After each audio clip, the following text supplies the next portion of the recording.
Greetings. The title of this video is, I'm going to title it A Broken Heart. I'll be explaining in the video why the title of this video is A Broken Heart, and I hope, Lord willing, be able to be articulated in this video. A broken heart. The reason why I titled this video is that is what every day I feel is a broken heart, and I'm grateful for that because it means I'm more able to feel the spiritual suffering of others. You have a world that is consumed in sin, pride, greed, the attachments of this life, and it's very tragic to see how people are using the stewardship of what the Lord gives them. But I do not intervene, I just pray instead, and because what happens is when I overthink about it, I tend to get frustrated.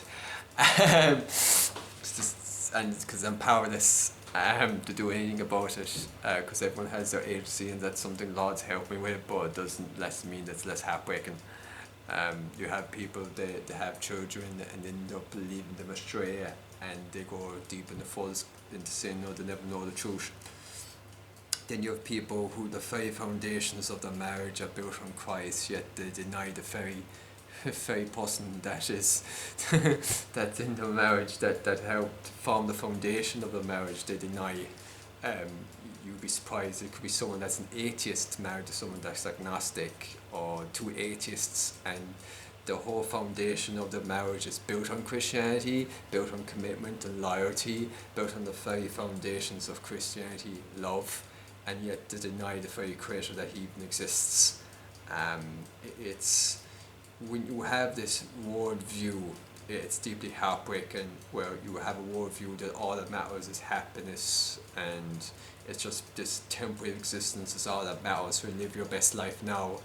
And it leads to selfishness, it leads to deeply tribalism, and it leads to more suffering and pain, and it leads a lot of people that are in need, not being looked after, and them their souls being destroyed.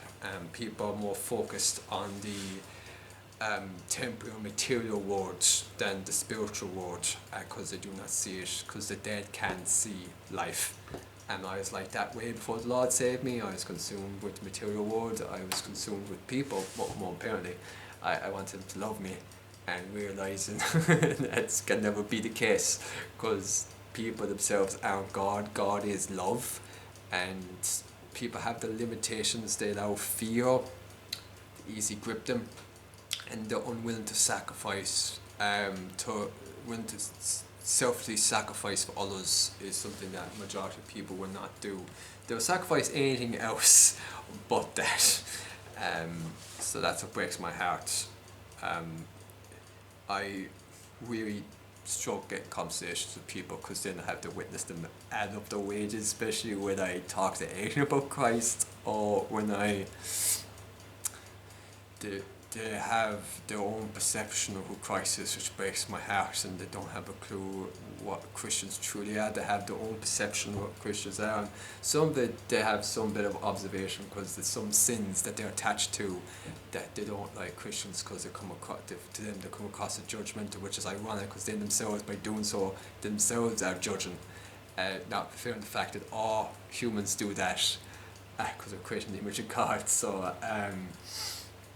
I often find amusement when people will refer someone to a Christian as judgment, because they point out their sin and point out their evil wickedness.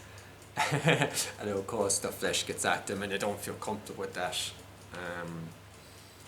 But it's ironic, because they themselves have foundation, where you have people, which is funny, where they are against the cruelty against animals, but they have no more conscience of them killing and chopping a baby into pieces. So kicking a puppy, kicking an animal, they have some bit of rage against, but them killing a baby, they don't see the irony there, or the inconsistency. To me, all life is precious, and because it's all created by God, and it should be respected. But especially human life, because we're created in the image of God.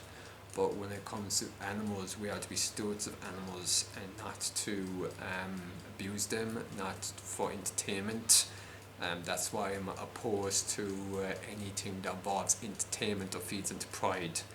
Any activity like that feeds into pride or entertainment, or putting animals on display, or any way that puts them outside their natural environment, to me that is a dishonour to God.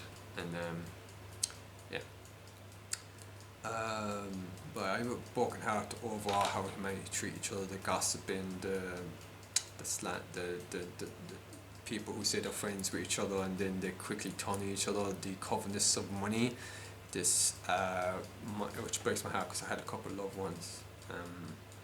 That's why I don't want to ask for help, because they have this thing, or just this once.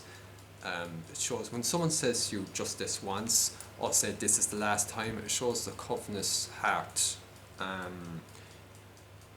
I've learned not in future not to ask, because I'm the opposite. I never once tell someone, oh, this is the last time, because I know it belongs to the Lord, so it's not mine.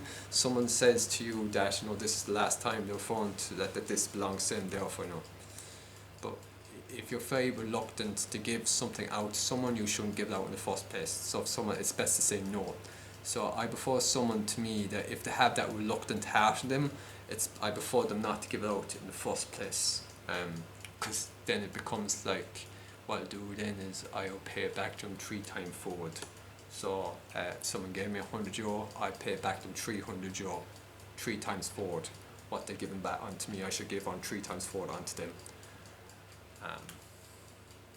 And I'll not ask a cent back in return, because I give it with an open heart. So that's the way what you give freely, otherwise don't give at all. And what happens with many people, it becomes like a transactional thing. Well, I give you 100, you pay me 100 back, and yeah, it breaks my heart. Yeah, this world is far from Christ. It breaks my heart when I'm talking to loved ones, and the stuff they say, the stuff I witness what they're saying, it's just witnessing adding up their wages, and I have to just pray, Lord, please save them, that they be born again, and that they may repent of what they've just said, and before the day of judgment, because everything's that's going to be laid against them a day of judgment. So that's the painful thing when you're witnessing to people, or if you're out preaching the streets or teaching the gospel to people. Their reactions is very painful to witness, because you're witnessing people adding up their wages, and that might be the last time you see that person.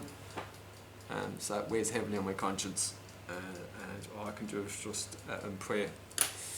Anyway, thanks so much for watching this video. I hope it was a blessing towards you.